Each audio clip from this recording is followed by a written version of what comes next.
Bien-aimés, le thème de cet après-midi est « Aimons-nous Jésus ?» C'est une question. Aimons-nous Jésus? Sans plus tarder, rentrons dans le livre de Deutéronome, le chapitre 4, le verset 29. Deutéronome, le chapitre 4, le verset 29. Qu'est-ce qu'il est écrit dans ce passage-là? Il est écrit, tu le trouveras si tu le cherches de tout ton cœur et de toute ton âme. Bien-aimés, entre nous, je voudrais que nous disions la vérité. Quelle est la femme qui ne voit pas son mari revenir du travail et qui n'est pas inquiète? Quelle est cette épouse qui ne voit pas son mari rentrer à la maison et qui ne va pas prendre son téléphone pour essayer de le joindre? Même quand elle n'arrive pas à le joindre, elle n'est pas tranquille, elle est inquiète.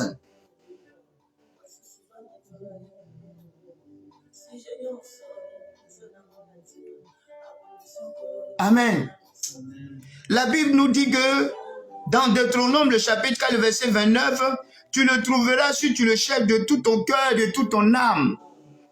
Est-ce que vraiment nous cherchons Jésus-Christ de tout notre cœur? Est-ce que nous le cherchons de toute notre âme? Alléluia. Bien-aimé, je suis venu te dire que l'enfer sera rempli de gens qui vont répéter pendant l'éternité cette parole. Je voudrais connaître Jésus au fond de mon cœur. J'avais besoin de lui. Des gens vont le répéter en enfer pendant l'éternité. Oui, ils vont répéter cette parole qui exprime le regret. Je voudrais connaître Jésus au fond de mon cœur. J'avais besoin de lui. Et ils ne mentiront pas. Ils ne mentiront pas. C'est vrai qu'ils désiraient le connaître. Ils désiraient connaître Jésus. Mais ils avaient quelque chose ou quelqu'un d'autre qu'ils désiraient que lui. Faisons très attention. Qu'est-ce que tu désires que Jésus? Quelle est la chose que tu désires que Jésus? Quelle est la personne que tu désires que Jésus? Alléluia. Sommes-nous accrochés à quelqu'un ou à quelque chose, oui, qui est plus que Jésus? Alléluia. C'est la question que je pose cet après-midi. Ton cœur est accroché à quoi? Par rapport à Jésus. Nous devons prendre vraiment conscience du fait que Jésus est un Dieu jaloux. Est-ce que beaucoup parmi nous savent que Jésus est un Dieu jaloux? Alléluia. C'est un Dieu qui ne permet à aucune personne d'autre de prendre son amour. C'est quelqu'un qui ne permet à personne de plus voler la gloire. C'est quelqu'un qui ne partage pas son amour.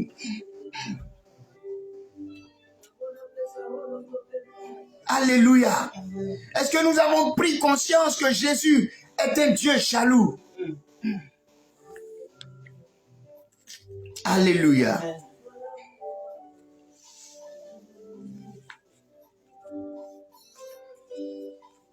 Le mot qui exprime le mieux, qui est le mieux pour décrire, amen, le mot qui est le mieux pour décrire notre position vis-à-vis de Jésus est l'infidélité. Alléluia. L'infidélité a même corrompu le ministère. Alléluia. Il existe de nos jours une sorte d'arrangement que l'on appelle le mariage ouvert. Je vais vous donner un exemple du mariage ouvert. Ceux qui le pratiquent se marient, ils vivent ensemble, ils établissent un foyer. Cependant, chaque conjoint a le pouvoir. Alléluia. Chaque conjoint peut avoir plusieurs amants. Et il est libre de sortir et de partir en vacances avec qui il veut, puis revenir auprès de son conjoint légitime. Rien d'étonnant à ce que la tricherie, alléluia, ait pris une telle ampleur. Oui, ça existe. Ce mariage-là existe de nos jours. Au niveau de l'église, la tricherie a pris de l'ampleur. Des hommes qui sont mariés et qui ont une autre femme de ministère. Est-ce que cela est écrit dans la Bible? Alléluia. Quand ils voyagent, ils trouvent la femme de ministère et ils voyagent. Pendant ce temps, la femme légale à la maison. La tricherie a gagné l'église. Alléluia. La tricherie a gagné l'église.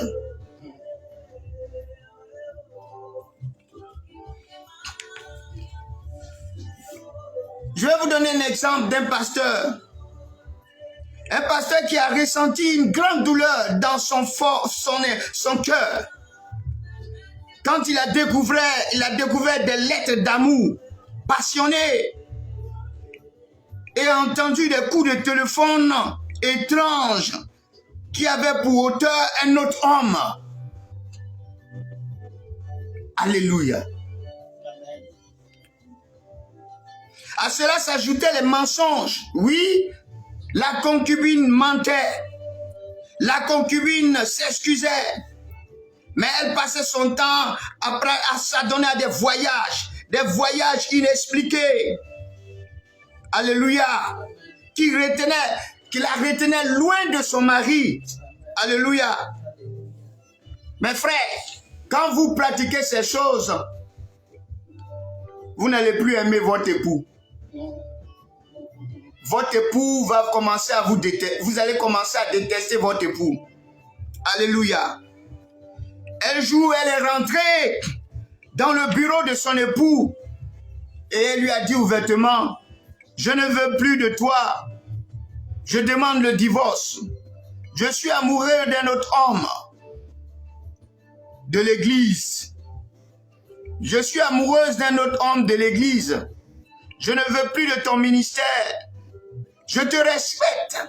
Je t'aimerai toujours à ma façon. Mais je m'en vais. » Alléluia. Le pasteur a vu le noir. Il a vu du brouillard. Le pasteur ne s'est plus remis jusqu'au jour d'aujourd'hui. Alléluia. Parce qu'il s'est senti trompé. Il s'est senti trahi par celle qu'il aimait. Alléluia. Amen. Alléluia. Certains peut-être qui m'écoutent sont plongés dans la même toile d'infidélité. Alléluia.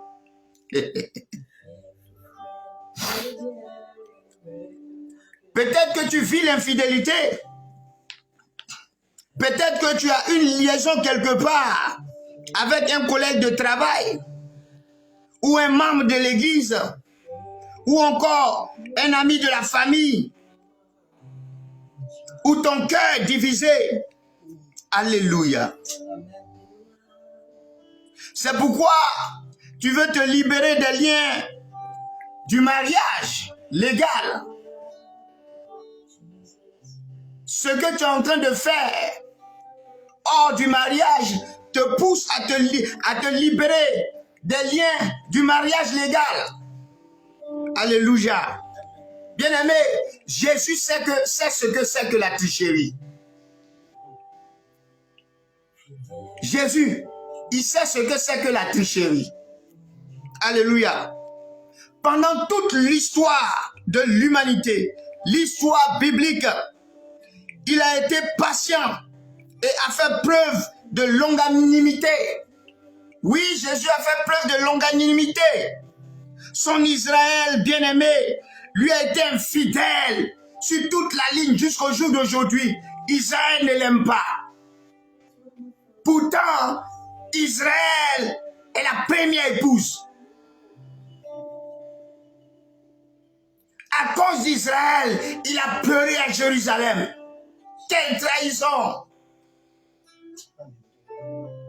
Quand un homme est trahi par son épouse, quand une femme est trahie par son époux, ça fait très mal. À plus forte raison, Jésus, qui est trahi par son épouse, à telle enseigne qu'il a pleuré à Jérusalem. Jusqu'au jour d'aujourd'hui, son épouse le déteste. Alléluia. Bien-aimé, Jésus désire un peuple qui n'aura que Dieu, qui n'aura Dieu que pour lui. Qui n'aura Dieu que pour lui. De sorte qu'aucun amour s'interpose entre eux. Alléluia. Est-ce que tu es prête à aimer Jésus? Est-ce que tu es prête à être fidèle envers lui? Il a besoin d'une épouse. Oui, qui ne va pas le trahir. Israël a commis l'adultère spirituelle à maintes reprises. Jésus cherche ardemment une épouse qui lui sera fidèle. Amen. Alléluia. Es-tu capable d'être une épouse fidèle envers Jésus? Qu'est-ce qui apporte le plus de joie à un conjoint? C'est la fidélité. Alléluia. Le fait de pouvoir regarder dans les yeux de l'autre et il lit la confiance. Cela apporte la joie. Pas de mensonge. Oui, pas de mensonge. Pas de secret. Aucun regard embarrassé ou étrange. Oui. Quand il n'y a pas de mensonge dans un foyer, quand il n'y a pas de secret dans un foyer, quand il n'y a pas de cachotterie dans un foyer, quand il n'y a pas de regard embarrassant ou étrange dans un foyer, la concubine ou le concubin est en joie. Il a confiance à son prochain. Il en est de même de notre relation avec Jésus. Est-ce que quand Jésus sonde nos cœurs de nos jours, il voit la fidélité? Est-ce que quand Jésus sonde ton cœur aujourd'hui, il ne voit pas la trahison? Il ne voit pas l'infidélité? Alléluia. Que dit le livre de Proverbes, le chapitre 31, verset 10 à 11? Proverbe, le chapitre 31, le verset 10 à 11 dit « Qui trouvera une femme de valeur? Son prix dépasse beaucoup celui des perles. Et le cœur de son mari a confiance en elle, et le bénéfice ne manquera pas. » Frère, est-ce que Jésus, qui est notre époux, a confiance en nous? Amen. Est-ce que Jésus peut nous voir comme des femmes de valeur? Il peut voir son église comme une femme de valeur.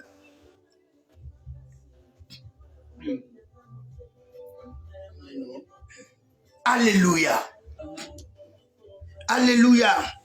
Jésus peut-il regarder dans notre cœur et nous faire confiance en toute sérénité? C'est la question que je pose. Est-ce qu'il peut regarder dans notre cœur et nous faire confiance en toute sérénité?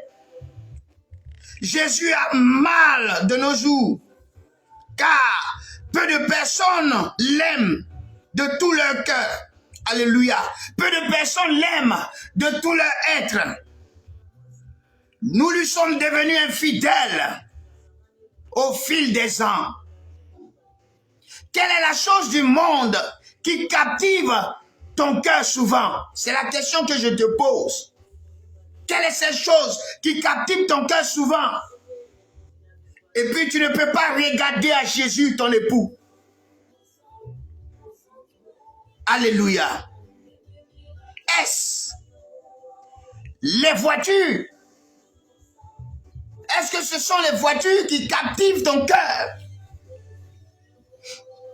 Ou est-ce que c'est le sport qui te préoccupe tant? Alléluia. Ou c'est l'amour de la louange des hommes qui te préoccupe? Oui, il y a beaucoup parmi nous qui aiment la louange des hommes. Oui, quand on chante leur nom dans l'église, on ne chante plus Jésus-Christ de Nazareth. La louange n'est plus apportée à Jésus. L'adoration n'est plus apportée à Jésus. Mais la louange et l'adoration est apportée au pasteur et à la prophétesse, à la maman de l'église, au papa de l'église. C'est ça que tu aimes. Tu n'aimes pas Jésus. Alléluia. Le désir du bien matériel captive ton cœur. Oui. Le désir du bien matériel captive ton cœur. Comme certaines femmes, quand un homme s'approche d'elle, la première fois ce qui sort de leur bouche, est-ce que tu as une maison? Tu travailles où? Tu vis dans quel pays? Souvent, quand elles viennent sur le Facebook comme ça, tu vis dans quel pays? Elle veut savoir si tu es à Londres, si tu es en France, en même temps, elle va tisser l'amitié. Mais ça, c'est être bête. C'est pas le synonyme de réussite. Certains disent, j'ai entendu une jeune fille dire, oui, quand j'étais en Côte d'Ivoire, moi, je veux me marier à un boss pour que ma famille soit sauvée. Mais qui t'a dit que c'est l'homme qui sauve l'homme? C'est Jésus qui sauve. Oh, alléluia. Ça m'a fait tirer une leçon. C'est une femme qui ne vit que pour des intérêts. En vérité, elle n'aime pas l'homme. C'est comme ça que nous fonctionnons envers Jésus.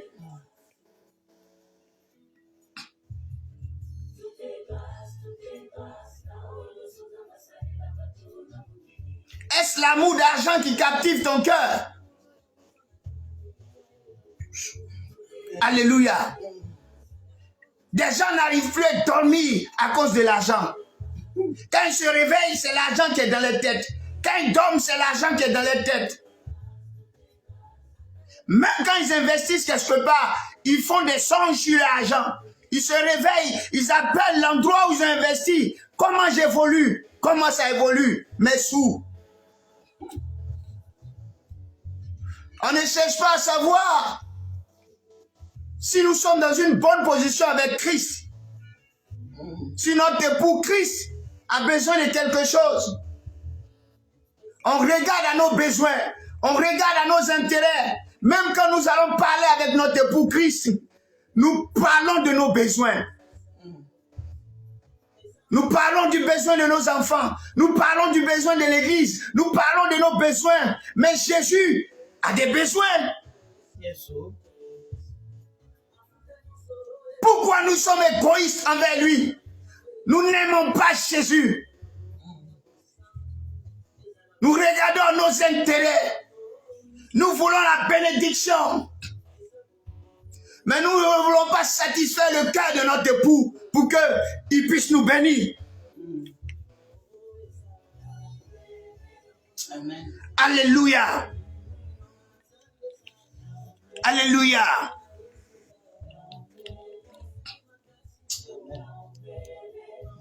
Consacres-tu trop de temps à toutes ces préoccupations? C'est la question que je te pose.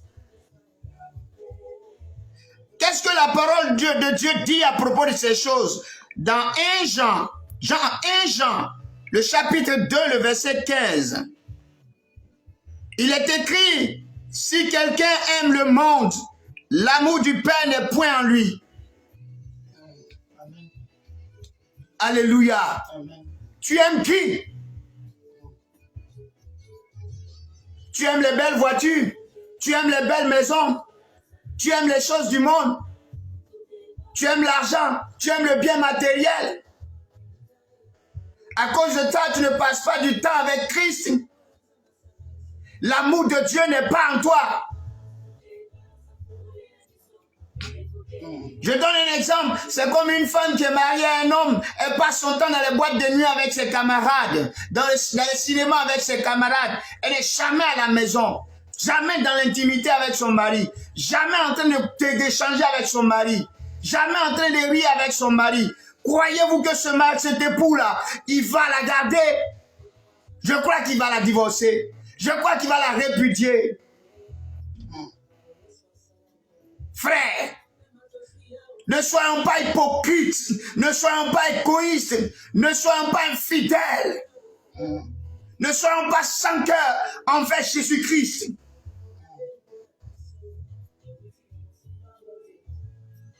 Alléluia. Amen. Jésus a posé une question un jour, une question très troublante. Dans le livre de Luc, le chapitre 18, le verset 8, il dit, mais quand le Fils de l'homme viendra, trouvera-t-il sur la terre, la foi sur la terre? Quand le Fils de l'homme viendra, trouvera-t-il la foi sur la terre? Oui, nous avons une définition de la foi. C'est la ferme assurance des choses qu'on ne voit pas, une démonstration des choses, la ferme assurance des choses qu'on espère, une démonstration des choses qu'on ne voit pas. Ça, c'est notre définition. Mais bien aimé, le mot foi signifie en grec confiance en ou fidélité à. Fidélité à qui? À Jésus. Confiance en qui? En Jésus. C'est en Jésus que nous devons avoir confiance. Oui, nous devons être fidèles envers Jésus. Alléluia. Lui-même Jésus, il a prophétisé que dans ces derniers temps, il y aurait une apostasie telle que même ces fidèles seraient tentés. Oui, aujourd'hui, l'apostasie existe. Et l'époux de Jésus même est tenté. Alléluia. L'épouse de Jésus est tentée. Beaucoup vont chuter et s'abandonner au plaisir du monde et à la convoitise. Oui, c'est ce qui se passe de nos jours. Des gens ont fait des fétiches pour être de grands DJ. Quand ils ont vu que leurs amis sont morts, ils ont couru pour entrer dans les églises. Ils sont devenus des chantes là-bas. On ne les a même pas délivrés. On les a pris pour être des chantes. Et ils chantent en mettant des sons du monde. Ils sont encore dans le monde. L'amour du monde est en eux. Ils n'aiment pas Jésus. Ils ont fui pour être protégés, mais en vérité, ils ne seront pas protégés parce que les sons mondains sont rentrés dans l'église à partir d'eux. Et les pasteurs acceptent cela. Vous aimez les sons mondains. Vous n'aimez pas Jésus.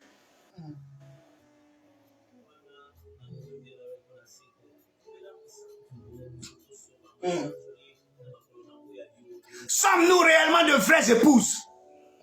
C'est la question que je pose. Jésus a mal au cœur aujourd'hui. Jésus pleure aujourd'hui. Parce qu'il ne ressent pas son besoin. Il ne ressent pas l'amour de son épouse à son égard. Alléluia. Ma prière, aujourd'hui je vais prier. Ma prière est que le Seigneur nous attire à lui véritablement. Qu'il fasse de nous des hommes et des femmes en qui il puisse avoir confiance. Qu'il nous pousse à l'aimer sans aucune réserve. Qu'il nous donne un amour pur et saint pour lui. C'est ma prière de cet après-midi pour nous. Au nom de Jésus-Christ de Nazareth. Si nous l'aimons, pourquoi passons-nous peu de temps avec lui? C'est la question que je pose. Nous prétendons aimer Jésus, mais nous passons peu de temps à lui. C'est pourquoi il a dit dans le livre de Matthieu, le chapitre 6, le verset 6. Mais toi, quand tu pries, entre dans ta chambre, ferme ta porte et prie ton Père qui est dans le secret. Et ton Père qui est dans le secret te le rendra. Amen. Voici un besoin de Jésus. Voici un besoin de Jésus. Amen. Il veut être dans l'intimité avec toi. Amen. Jésus veut être dans l'intimité avec nous. Amen. Est-ce que nous passons du temps avec lui? Est-ce que nous sommes dans l'intimité avec lui?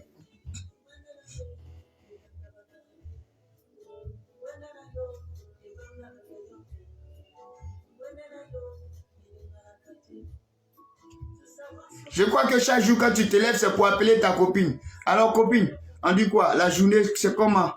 Tu bavardes à longueur de journée. Tu n'as pas le temps d'entrer, de fermer la porte de ta chambre et d'être dans le secret avec lui. Alors qu'il veut te parler.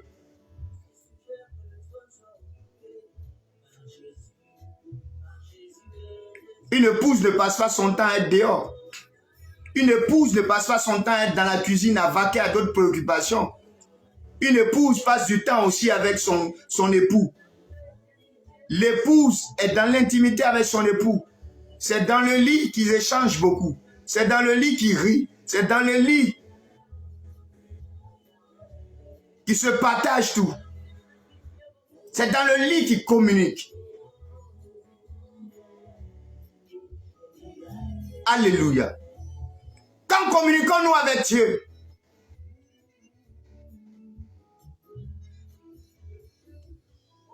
Alléluia.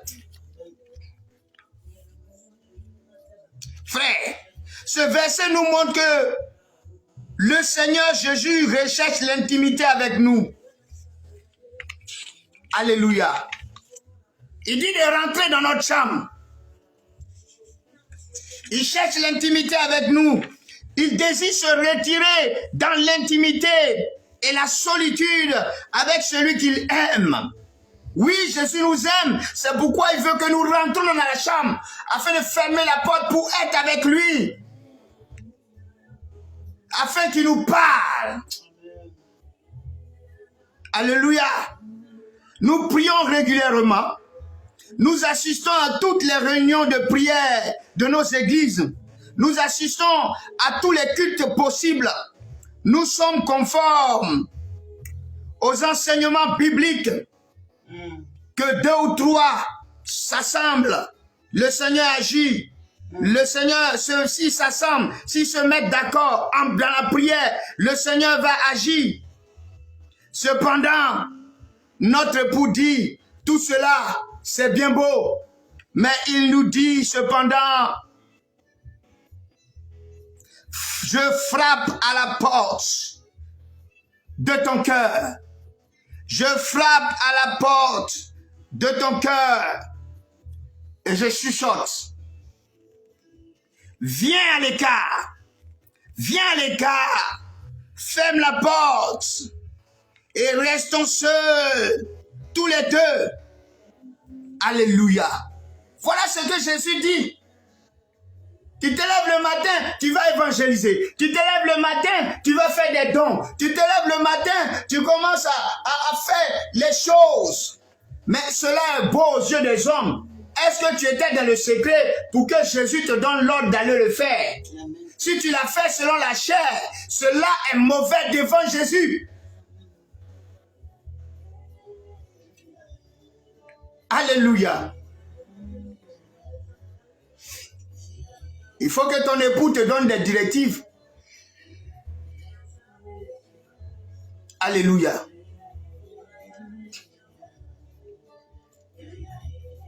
Physiquement, c'est ça.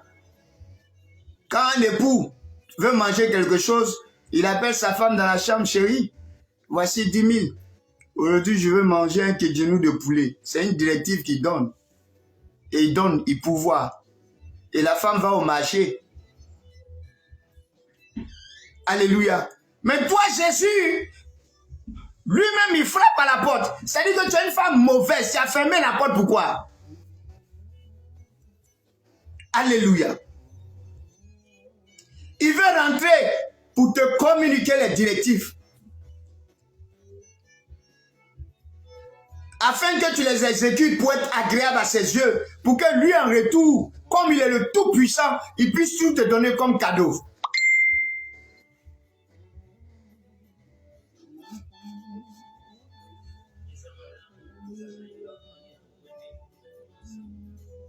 Mais une femme qui n'écoute pas son mari, qui tient tête à son mari, est-ce que le mari peut lui donner des cadeaux? Quand le mari dit chérie, ah, bébé, ah, mais le mari sera attristé. Même s'il est parti quelque part, il a eu 1 million, il ne va pas partager avec toi. Même s'il a des affaires quelque part, il ne va pas partager avec toi. Parce qu'il se dit que tu risques de dilapider ses affaires. Est-ce que vous me comprenez cet après-midi? Alléluia. La prière dans le secret est la chose la plus intime que nous puissions pratiquer. Alléluia. Que nous puissions partager. Alléluia. Avec notre Seigneur, notre époux. Si nous n'avons pas cette relation, c'est que nous ne le connaissons pas encore vraiment. Alléluia. Si tu n'as pas une vie de prière, si tu n'as pas cette relation avec ton époux, c'est que tu ne le connais pas vraiment. Sans intimité avec Jésus, nos œuvres les meilleures peuvent devenir mauvaises. Je suis en train d'avertir quelqu'un. Sans intimité avec Jésus, nos œuvres les meilleures peuvent devenir mauvaises. Écoutez-moi. Quelles sont tes œuvres les meilleures? Tu évangélises. Quelles sont tes œuvres les meilleures? Tu gagnes les âmes. Quelles sont tes œuvres les meilleures? Tu t'occupes des veuves et des orphelins. Mais tu n'as aucune relation avec Jésus pour qu'il te donne l'ordre de t'adonner à ces choses. Donc tu les fais en vain.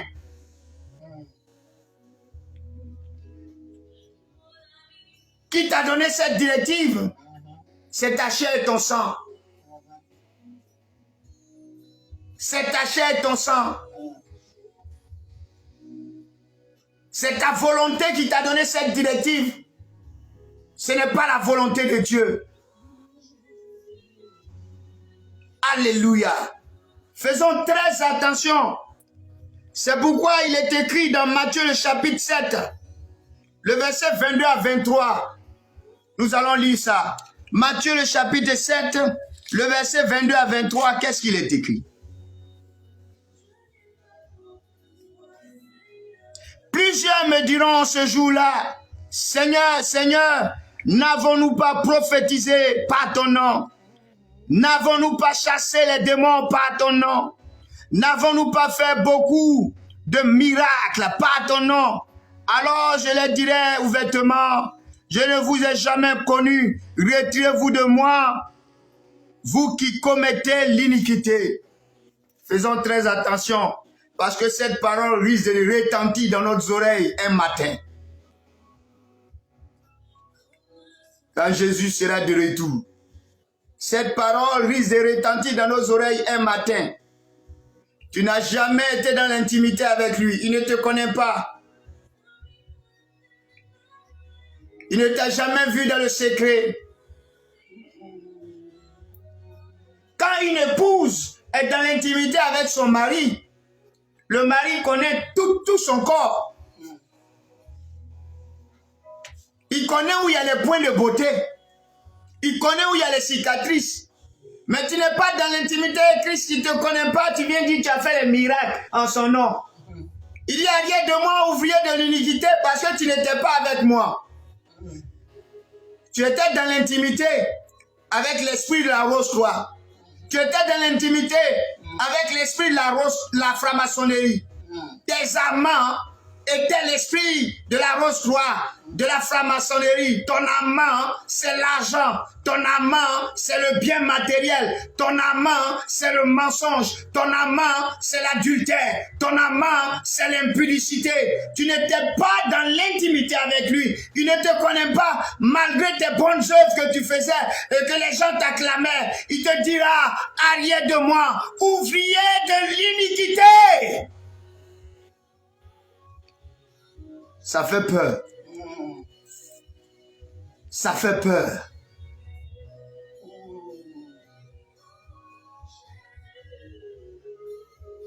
Ça fait peur.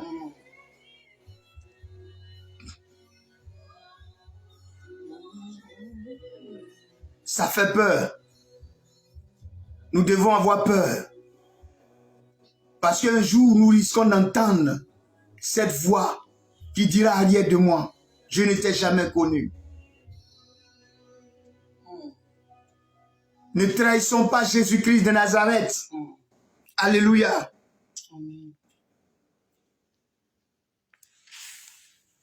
Ceux d'entre nous qui prophétisent, qui chassent les démons, comme je l'ai fait, ne doivent pas se dire, cela ne s'adresse pas à moi. Cette parole s'adresse à nous tous.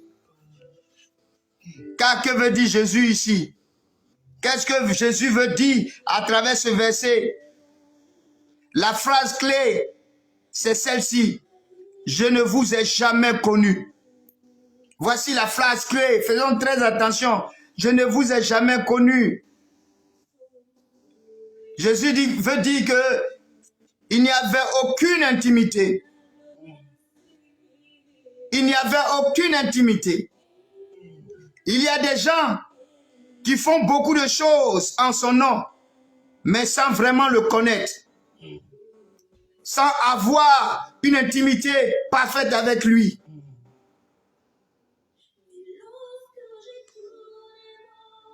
Alléluia. Amen. Cela signifie que nous pouvons être absorbés par le bien que nous faisons, par nos programmes de prière ou nos actions en faveur des autres, que nous perdons contact avec Jésus. Alléluia. Tellement que nous sommes plongés dans les veillées de prière, tellement que nous sommes plongés dans beaucoup de choses, nous perdons contact avec Jésus. Faisons très attention, c'est dangereux, c'est dangereux. Faisons très attention. Alléluia. Nous finissons par faire certaines choses en son nom, mais elles se terminent mal parce que nous les accomplissons. Alléluia, par notre propre force. Par notre propre force. Frère, avec Jésus, on ne cherche pas à prendre les choses en main. On attend que Jésus nous donne l'ordre. Alléluia. C'est le cas de Saül. Dieu a fait comprendre à Saül que c'est Samuel qui doit faire le sacrifice. Mais quand il y a eu la guerre et que l'ennemi prenait le dessus, les hommes ont commencé à s'apeurer. Ils criaient. Saül, tout tremblant, regardant aux hommes, a pris les choses en main. Il a fait le sacrifice. Frère, ça lui a causé préjudice. Il a perdu le trône. Frère, quand Samuel est arrivé, Samuel lui a dit qu'il a été insensé. C'est pas à lui que Dieu a donné la directive, c'est à Samuel. Donc il y a un temps pour que Samuel arrive. Il y a une heure pour que Samuel soit là. Il y a un temps pour que Samuel fasse le sacrifice. Pourquoi toi, Saül, tu n'as pas attendu le temps? Tu n'as pas attendu l'heure. Et tu as pris les choses en main. C'est comme ça que nous fonctionnons dans la maison de Dieu. Nous prenons les choses en main. Nous voulons gagner les âmes. Alléluia. Amen. Nous nous levons, nous partageons les choses aux veuves, aux orphelins. Pourtant, Jésus ne nous a pas donné de directives parce que nous ne sommes pas allés dans l'intimité avec lui. Jésus, il ne faisait rien sans l'ordre du Père. C'est pourquoi il se retirait, il priait et il revenait. C'est pourquoi un jour il a ouvert la bouche, il dit, je ne peux rien faire de moi-même. Mais nous, souvent nous faisons les choses de nous-mêmes. Notre chair nous parle. Notre sang nous parle. Satan nous parle. Oui, quand Jésus a dit, qui suis-je? Pierre a dit, tu es le Christ, le Fils du Dieu vivant. Il dit, tu es Pierre. Sur toi, je bâtirai l'église. Car ce ne sont ni la chair ni le sang qui t'ont parlé. Donc la chair et le sang parlent. Mais quand Jésus a dit, il fallait que j'aille mourir à la croix, mon heure arrive. Pierre a pris Jésus de côté, il dit à Dieu le plaise. Jésus dit, viens de moi, Satan.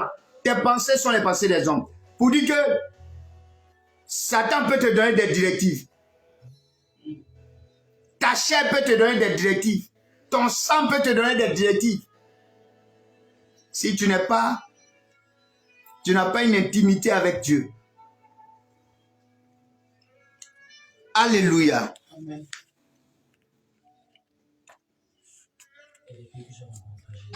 Quand nous passons quelque temps seuls avec Jésus, c'est surtout dans notre intérêt, rarement dans le sien. Voici encore un gros problème. Souvent nous enfermons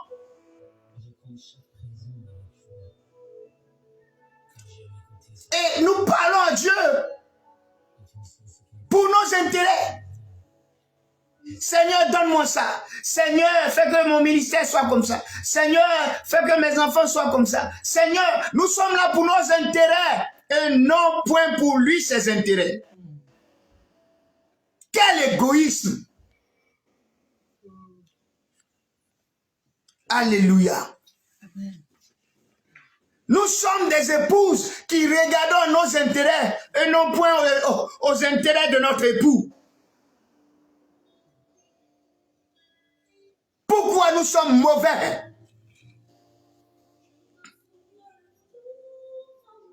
Certains ont tellement regardé à leurs intérêts, à telle enseigne qu'ils ont abandonné l'époux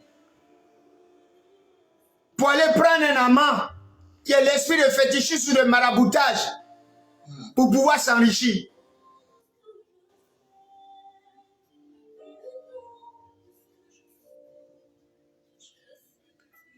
Je vous dis la vérité cet après-midi, Jésus souffre.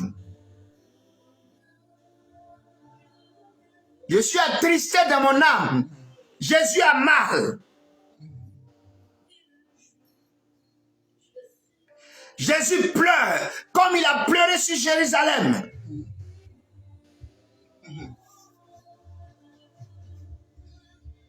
Parce qu'il est en train de voir son épouse le trahir. Il est en train de voir son épouse le tromper. Il est en train de voir une épouse qui est avec lui que pour des intérêts et non point pour lui ses intérêts. Alléluia. Nous ne pensons pas à ses besoins. Jésus, il s'est fait homme. Il a connu tous les besoins humains. Alléluia. Il cherchait même des amis. Il cherchait même à être aimé. Mais les gens ne voulaient pas de son amitié. Les gens ne l'aimaient pas. Quand il arrivait dans les contrées, on le chassait. Les épouses le chassaient. Les épouses voulaient le précipiter du haut de la montagne pour le tuer. Les épouses l'ont crucifié. Frère, c'est comme une femme qui physiquement avec un homme pour des intérêts. Et non point pour lui ses besoins, non point pour lui ses intérêts. Quand l'homme veut la chérie, ah, laisse-moi. C'est elle qui dit à ses camarades, celui-là, il vaut rien au lit. Il vaut rien au lit. Je vous dis la vérité, il vaut rien au lit. Alors on cherche quelqu'un d'autre. Mais tu es en train de tuer ton mari. C'est comme ça que nous fonctionnons avec Jésus. Nous cherchons nos intérêts. Nous cherchons nos intérêts. Quand il nous regarde, il ne dit rien. Nous avons un autre amant. L'amour d'argent. Maman. Mais nous crucifions encore Christ. Il pleure. Il a mal. Alléluia. Il ressent Jésus, il ressent le rejet comme nous. Hein? Alléluia. Il ressent le rejet comme nous. Autant lui n'a jamais rejeté l'humanité. Alléluia. C'est comme un homme qui aime sa femme. Malgré ses péchés, il la cherche, il la rejette pas. Mais la femme le rejette. Alléluia. Jésus est Dieu et il est toujours homme. Le côté humain, là, il a ça. Parce qu'il a ressenti la douleur. Il a pleuré aussi. Il pleure. Il pleure. Souvent, nous disons la personne du Saint-Esprit. C'est parce qu'ils ont des caractères comme les humains. N'est-ce pas, Coco? Ils ressentent la douleur. Ils ressentent le mal, la tristesse. Pourquoi la Bible dit, n'attristez pas le Saint-Esprit? Jésus s'attriste. Alléluia. Amen. Jésus s'attriste. Le fait qu'il a compati à nos faiblesses signifie qu'il a connu les mêmes expériences et les mêmes besoins que tous les hommes. Alléluia. Observons un peu les foules qui le suivaient. Les foules qui étaient autour de lui, en quête de guérison, en quête de nourriture, en quête de miracles, en quête de miséricorde, en quête d'assistance. Mais il les a considérés comme des brebis sans berger. Il a entendu les cris. Il a pleuré même. Mais bien peu venaient sans rien demander. Sans rien lui demander. Il ne venait pas tout simplement pour dire « Je veux être dans ta présence ». Toutes ces foules venaient parce qu'elles avaient un besoin. C'est ce qui se passe de nos jours. Les gens viennent vers lui parce qu'ils veulent du travail. Les gens viennent vers lui parce que leur foyer est en train de dégringoler, il faut qu'il résout ça. Les gens viennent vers lui parce que leurs sous sont en train de finir. Il faut qu'il leur donne des sous. Les gens viennent vers lui parce qu'il veut être guéri. Personne ne vient vers lui parce que il veut être simplement à côté de lui pour lui dire « Jésus, tu as un besoin. Ton besoin, c'est l'intimité. Me voici à tes côtés. Je veux te connaître. » Chérie, alléluia. Je vais donner l'exemple d'une femme pécheresse qui était venue lui donner quelque chose. Voyons cela dans le livre de Luc. Luc le chapitre 7. Nous allons lire Luc chapitre 7. Nous allons lire le verset 37 à 38 et le verset 44 à 46. Le verset 37 à 38. Luc chapitre 7, verset 37 à 38. Et après, nous allons lire le verset 44 à 46. Dans le verset 37 à 38, il est écrit: « Et voici une femme pécheresse se trouvait dans la ville, ayant su qu'il était à table dans la maison du pharisien, apporta un vase d'albâtre plein de parfums. » Oh, Jésus avait besoin d'être parfumé. Alléluia. Et c'était derrière, au pied de Jésus. Elle pleurait. Jésus avait besoin que quelqu'un aussi pleure pour que ses larmes coulent pour essuyer ses pieds. Alléluia. Amen. Parce qu'elle était amoureuse de lui. Elle pleurait. Et bientôt, lui mouilla les pieds de ses larmes. Puis les essuya avec ses cheveux, les baisa et les oignit de parfum. Alléluia. Voici une femme qui aimait Jésus. Une femme qui savait que sans Jésus, elle était perdue. Sans Jésus, elle n'allait pas être sauvée. Sans Jésus, elle n'était rien. Alors, elle savait que c'était lui son créateur. Donc, elle pouvait prendre ses cheveux pour essuyer ses pieds, ses larmes pour laver ses pieds. Elle ne regardait pas à son corps. Alléluia. Elle ne regardait pas à son corps. Elle ne regardait pas la valeur du parfum qu'elle avait. Ce parfum qui était très cher, elle préférait le verser sur la tête du Christ. Toi, tu regardes à quoi? Tu regardes à quoi? À tes intérêts? Tu regardes à quoi? À ton argent? Tu ne peux même pas faire une offrande à Christ. Quand le temps des offrandes arrive à l'église, tu es assise. Le temps des dîmes, les dîmes arrivent là, tu es assise. Tu regardes à tes intérêts, à ton bien matériel. Tu ne regardes pas aux besoins du Christ. Mais voici une femme qui a compris Jésus. Une femme qui le connaissait ses besoins. Alléluia. Avons-nous jamais lavé ses pieds avec des larmes? Il y a des gens, je les connais depuis leur conversion jusqu'au jour d'aujourd'hui. Même quand tu pries, ils n'ont jamais pleuré. Ils n'ont jamais ressenti l'amour envers le Christ. C'est les intérêts seulement. Alléluia. Sommes-nous jamais venus à lui sans rien lui demander pour nous? Sommes-nous venus à lui sans rien lui demander pour nous? La pécheresse ne lui a rien demandé. Alléluia.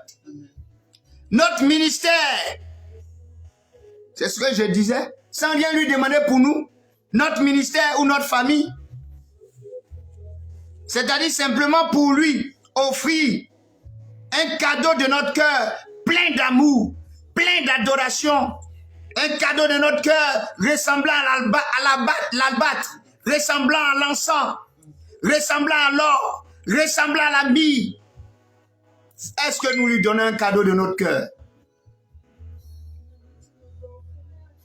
Écoutons un peu le cri de son cœur. Écoutons un peu le cri du cœur de Jésus cet après-midi. Il dit, tu ne m'as pas donné de baiser. Tu n'as pas lavé mes pieds, fatigués par tes larmes. Mais elle a fait cela pour moi. Alléluia. Elle a fait cela pour moi. Jésus t'interpelle d'être comme cette femme qui l'aimait. Cette femme qui pouvait tout lui donner sans rien demander en retour. Sans penser à quelque chose en retour.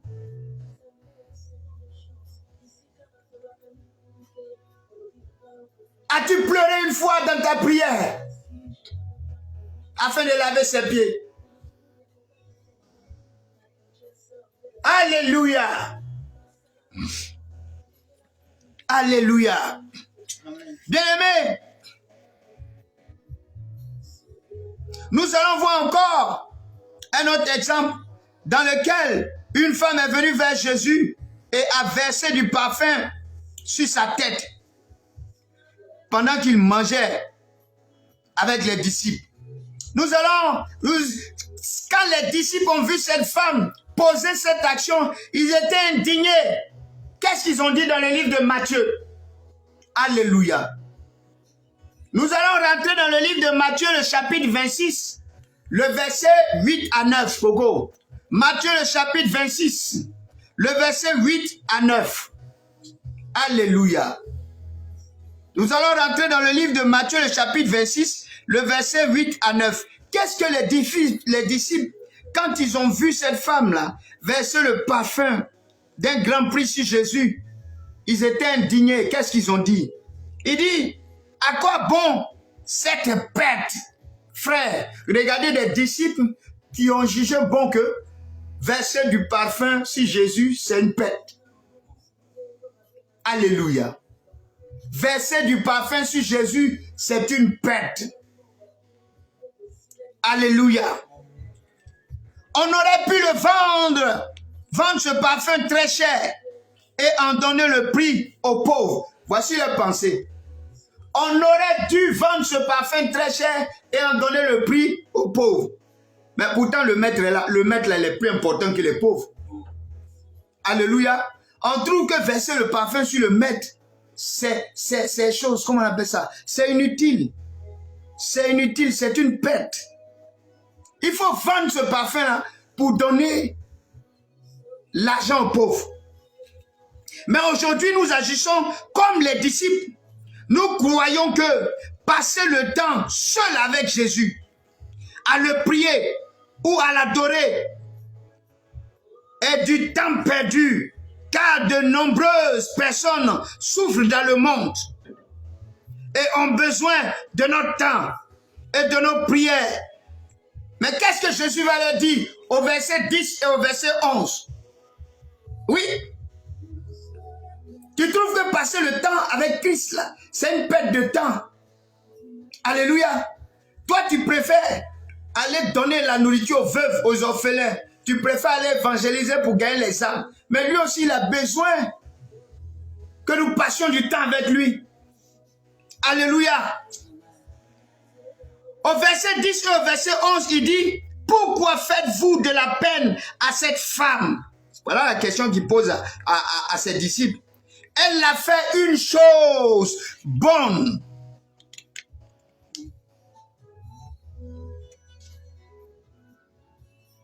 Une bonne action à mon égard. Car vous avez toujours les pauvres avec vous. Mais vous ne m'avez pas toujours. Alléluia. Voici la question qu'il leur a posée. Pourquoi vous faites de la peine à cette femme? Elle a posé une action agréable. Elle a fait une chose bonne à mon égard. Les pauvres là, ils sont toujours là. Mais moi là, vous ne m'avez pas toujours avec vous. Mais c'est ce qui se passe. Est-ce qu'on voit Jésus?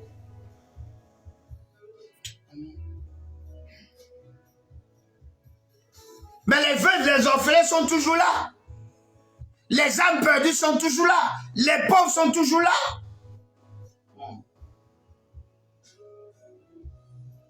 Si nous voulons le voir, nous devons nous enfermer. Parce qu'il demeure dans le secret. Et il nous le rendra. C'est ce que la Bible dit.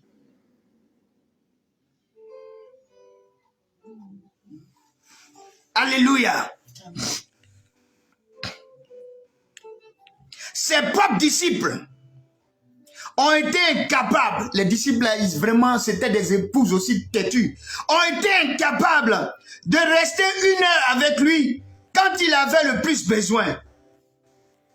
Toujours dans le livre de Matthieu 26, le verset 38 maintenant, il dit quoi? Mon âme est triste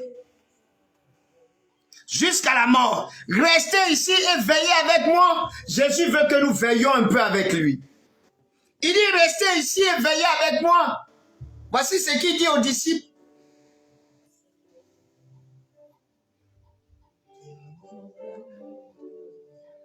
Est-ce que toi, tu t'es enfermé un matin dans la chambre? Tu t'es enfermé un matin sans répondre au coup de fil, au coup de téléphone, sans écouter autrui. Tu es dans la prière. Alléluia. Tu es dans la prière. Jésus dit, restez ici, veillez avec moi. Tu es dans la prière toute la nuit jusqu'au matin. Mais je crois que quand tu es enfermé et que ton téléphone fait ping, tu prends, oui, allô?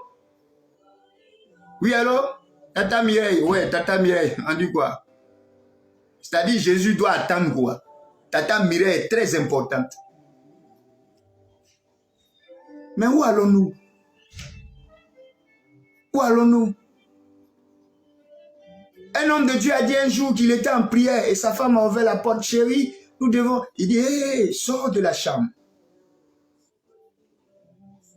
Je suis avec le maître.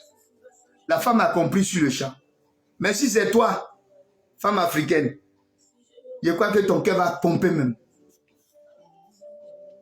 Quand l'homme va finir de prier, va sortir, tu vas bouder. Alors qu'il était avec ton maître, ton créateur, ton époux. Alléluia. Voici ce qu'il leur disait en réalité. Quand tu leur as dit, restez ici avec moi et veillez. En vérité, il était en train de leur dire, leur faire tirer une leçon que lui, Jésus, il était en train de souffrir. Il avait besoin d'eux. Il avait besoin d'eux maintenant. Parce que le moment était un moment crucial. Alléluia. Il avait besoin de leur amour. Il avait besoin de leur soutien en prière. Alléluia. Mais qu'est-ce qu'ils ont fait? Quand il a dit restez ici, veillez avec moi. Au verset 40 de Matthieu 26, il était étonné même. Il dit, vous n'avez donc pas été capable de veiller 1 heure avec moi. Alléluia. Il a besoin d'1 heure de veille dans le secret. Nous-mêmes, nous ne sommes pas capables aujourd'hui de veiller 1 heure avec lui, enfermé dans la chambre, dans le secret. Même quand nous sommes enfermés, le portable sonne, nous prenons. Même quand nous sommes enfermés, notre femme ou notre époux nous appelle dans la cuisine, nous sortons.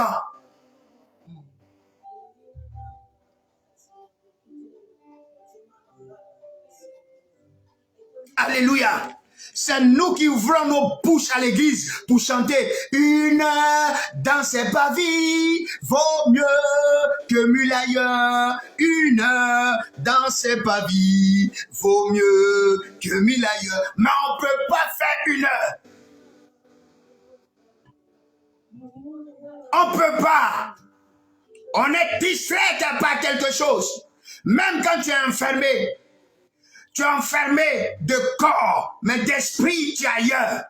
Ta pensée t'amène à une impudicité quelconque, commise quelque part. Ta pensée t'amène vers un homme qui te convoite, qui t'envoie des écrits sur le Facebook et tu réponds. Ta pensée est sur une femme qui te convoite, qui t'envoie des écrits sur le Facebook. Elle s'est mise même nue sur le Facebook. Ta pensée voit cette image. Tu es de corps enfermé, mais ta pensée est dehors.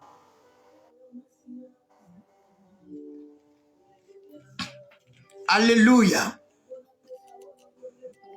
Tout ce que Jésus demandait aux disciples, c'était 1 heure.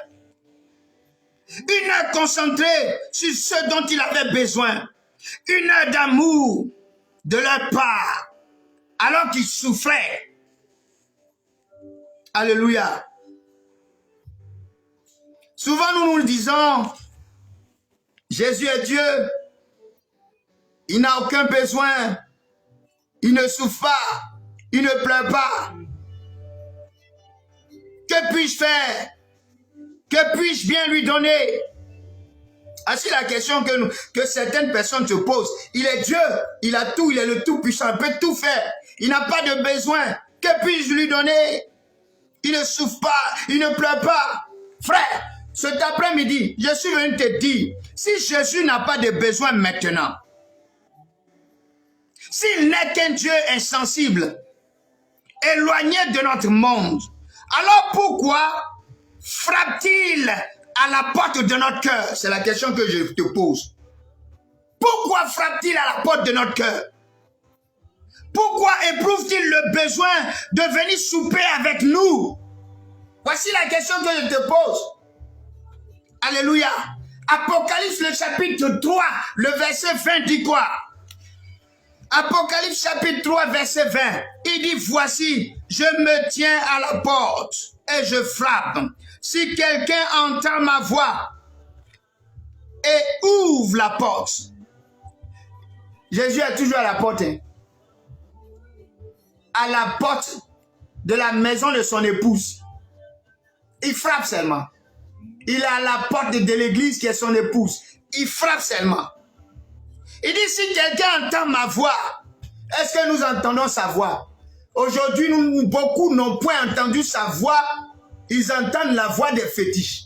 Ils entendent la voix des esprits de la grosse croix. Les esprits de la franc-maçonnerie. Ils entendent la voix de l'esprit de la marmaille. Ils entendent la voix de la chair. Ils entendent la voix du sang. La voix de Satan. Ils n'entendent pas la voix de Jésus qui frappe à la porte pour dire c'est moi Jésus, ton époux. Ils n'entendent pas la voix.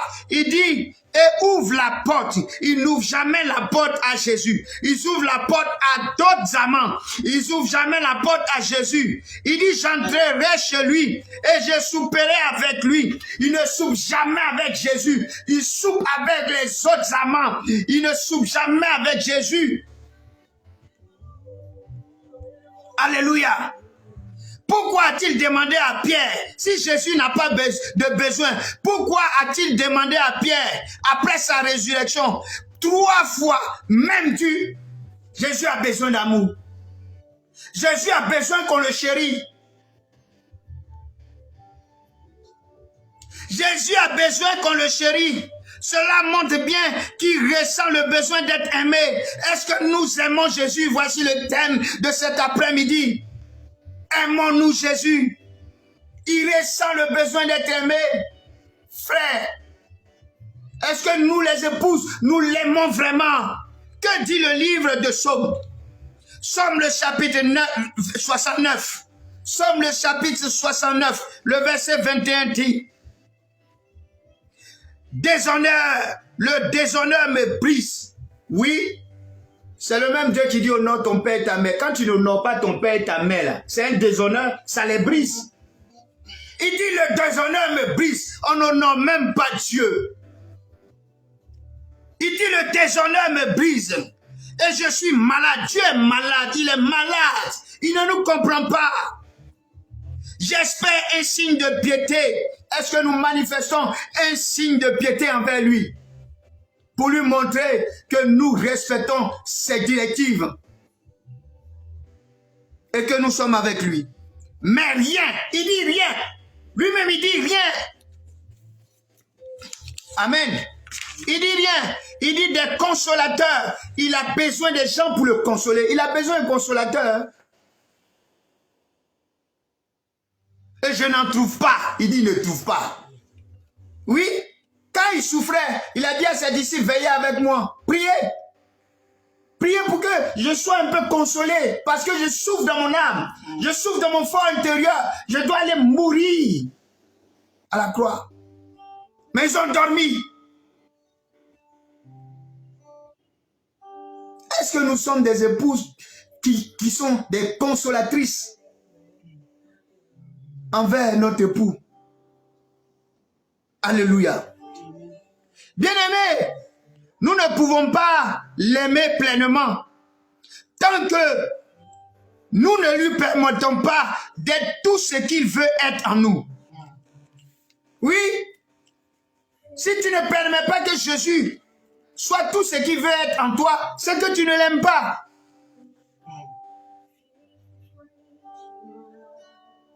Il veut que nous lui laissons jouer le rôle d'époux dans notre vie. C'est quelle femme qui ne laisse pas son mari à jouer le rôle d'époux? C'est elle qui prend le dessus. Elle fait tout. Mais tu diminues ton mari? Alléluia. Tu diminues ton mari? Laisse-le aussi jouer un rôle. Alléluia. Ésaïe 54, le verset 5 dit, les gens ne savent pas que leur créateur là, il est leur époux. Ésaïe 54, verset 5 dit, car ton créateur est ton époux. L'Éternel des armées est son nom. Ah! Et ton Rédempteur est le Saint d'Israël. Il se nomme le Dieu de toute la terre. Alléluia. Mais tu as un bon mari. Un mari si puissant. Qui est ton créateur. Il est ton époux. Alléluia. Mais tu dois être à l'aise.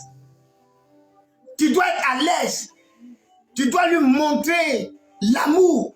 Tu dois lui montrer la fidélité. Tu dois l'honorer.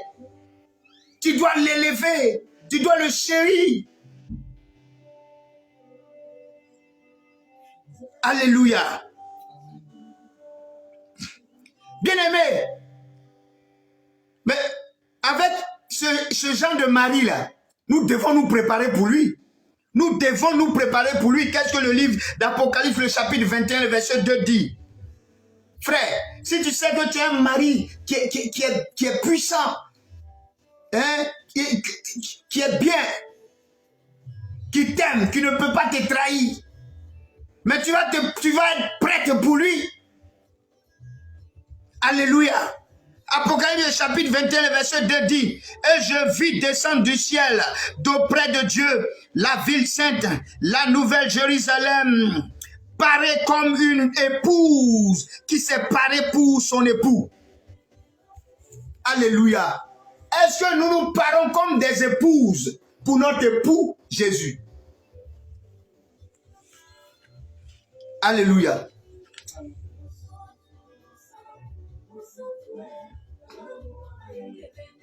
Jésus ne ressemble à aucun autre époux humain. Quand il dit « je veux », il possède toute la puissance et la gloire nécessaires afin que cela s'accomplisse. Nous avons un mari si puissant. Souvent les maris sur la terre, ils te promettent quelque chose alors qu'ils n'ont rien. Alléluia. Quand tu leur demandes, ils ne peuvent pas te donner, ils s'énervent. Et puis ça crée le divorce. Alléluia. Mais Jésus là, il t'a proposé quelque chose là. Il est puissant pour te donner la chose. Alléluia. Il n'est pas le fils d'un homme pour mentir. Comme certains maris mentent à leur femme. Moi je me rappelle quand j'ai travaillé à la mairie de Makori. Faut dire la vérité, la mairie de Makori là, c'est très rare que quelqu'un ait un gros salaire. Alléluia. Si quelqu'un a un gros salaire, c'est un voleur. Moi, ma femme connaissait mon salaire quand elle était à la mairie de Makori. 180 000. Elle connaissait. Mais elle n'a pas dit, mais tu es un rieneux. Elle est restée avec moi. À cause de quoi? L'œuvre de Dieu. Elle n'a pas regardé à l'argent. Mais certains, tellement qu'ils volent le contribuable, ils donnaient des fausses sommes à leurs femmes. Ils faisaient croire à leurs femmes qu'ils touchaient un gros salaire. Et à chaque fois, il y avait des palabres dans le foyer. Mais les gens ne voulaient pas dire pourquoi il y a des palabres dans le foyer. Les hommes là, ils ne voulaient pas dire pourquoi il y a des palabres dans le foyer. En ce moment, il y avait une cellule à la mairie. Et je prêchais un jour, j'ai dit, vous mentez à vos femmes que vous touchez telle somme. C'est pourquoi elles vous demandent des fortes sommes. Et le jour que vous n'avez pas là, vous vous énervez contre elles. Mais dites-leur la vérité que vous touchez 75 000 ou 99 000. C'est en fonction de cela qu'elles vont vous demander une somme. Alléluia. Elles vont vous demander 5 000 ou 10 000 pour ne pas vous troubler. Mais vous faites croire que vous touchez 400 000. Maintenant, quand elles demandent 200 000 alors que toi tu touches 75 000, ton cœur est chaud. Pourquoi? Tu as menti à ta femme. Mais quand elle découvre le mensonge là, tu veux qu'elle fasse quoi? Tu veux qu'elle fasse quoi? Elle va partir. Elle va partir. Jésus aussi fonctionne comme ça. C'est pourquoi il dit les menteurs n'iront pas au ciel. Jésus n'aime pas les menteurs. Alléluia. Alléluia. À travers toute la parole, écoutons très bien, à travers toute la parole biblique, nous trouvons les promesses que notre époux Jésus a faites à l'intention de nous, ses bien-aimés, ou sa bien-aimée l'Église. Alléluia. Parce que quand tu vas dire ses bien-aimés, les gens qui ne comprennent pas l'évangile vont dire non, Jésus, il a plusieurs femmes. Ils vont aller prêcher comme ça. Non, c'est l'Église, sa bien-aimée. Alléluia. Amen. Notre amour pour lui s'empare d'elle, de la parole, et s'appuie sur elle, sur sa parole, et laisse Jésus agir en nous comme Dieu. Alléluia. Voici les promesses faites à tous ceux qui lui ont promis amour et fidélité. Voici les promesses que Jésus a faites. Je ne vais pas tous les citer. J'ai mis quelques-uns. Alléluia. Ésaïe 46, le verset 4 dit, « Jusqu'à votre vieillesse, je serai le même. » Alléluia. En lui, il n'y a point d'onde de variation pour dire il va varier. Il va changer. Alléluia. Il dit jusqu'à notre vieillesse, il sera le même époux. Alléluia. Il sera le même époux. Jusqu'à votre vieillesse.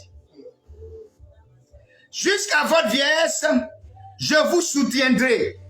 Il dit, nous ses épouses, jusqu'à notre vieillesse, il va nous soutenir. Alléluia. Il dit, je l'ai fait.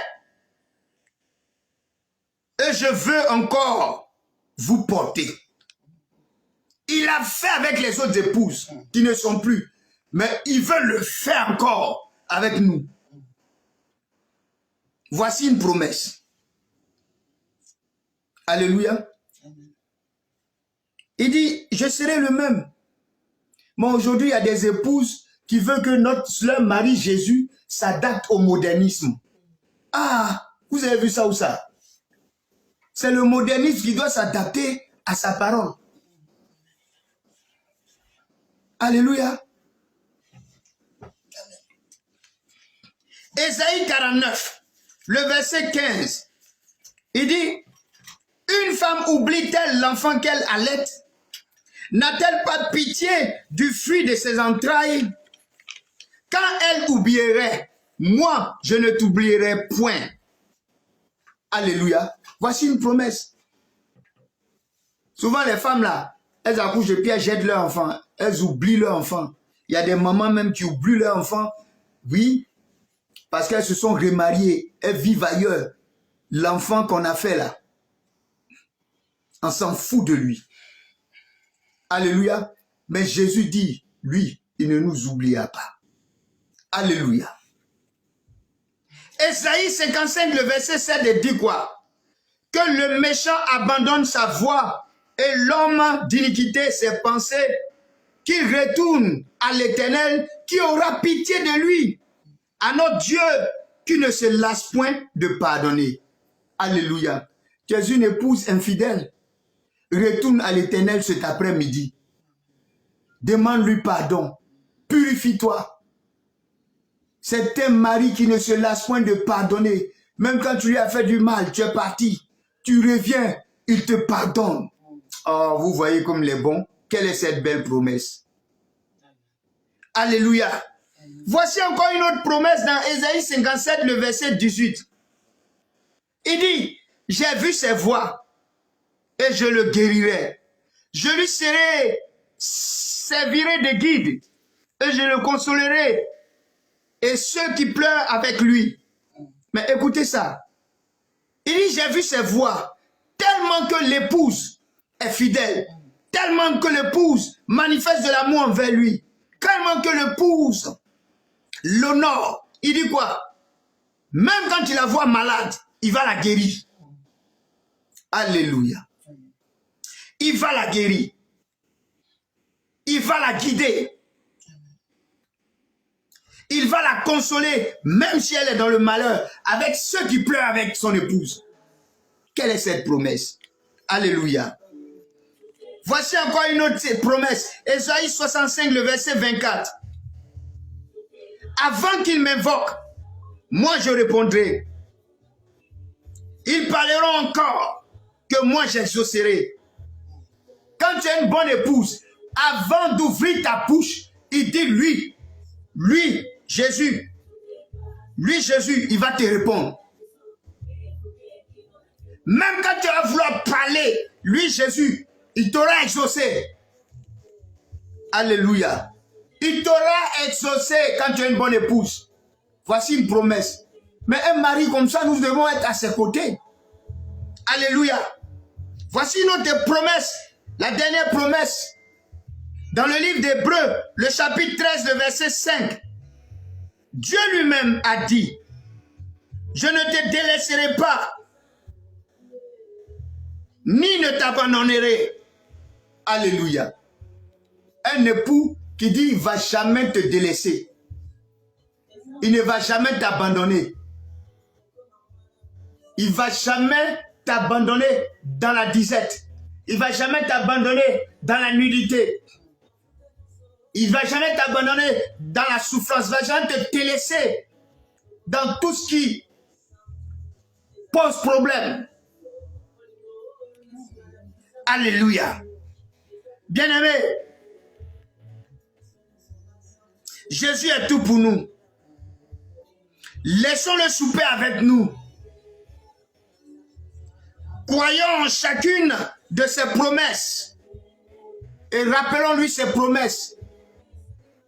Si nous lui sommes agréables, si nos voies sont parfaites à ses yeux, rappelons-lui ses promesses. Ne nous faisons pas de soucis et ne prenons pas les choses en main. Et n'essayons pas de les résoudre. Alléluia.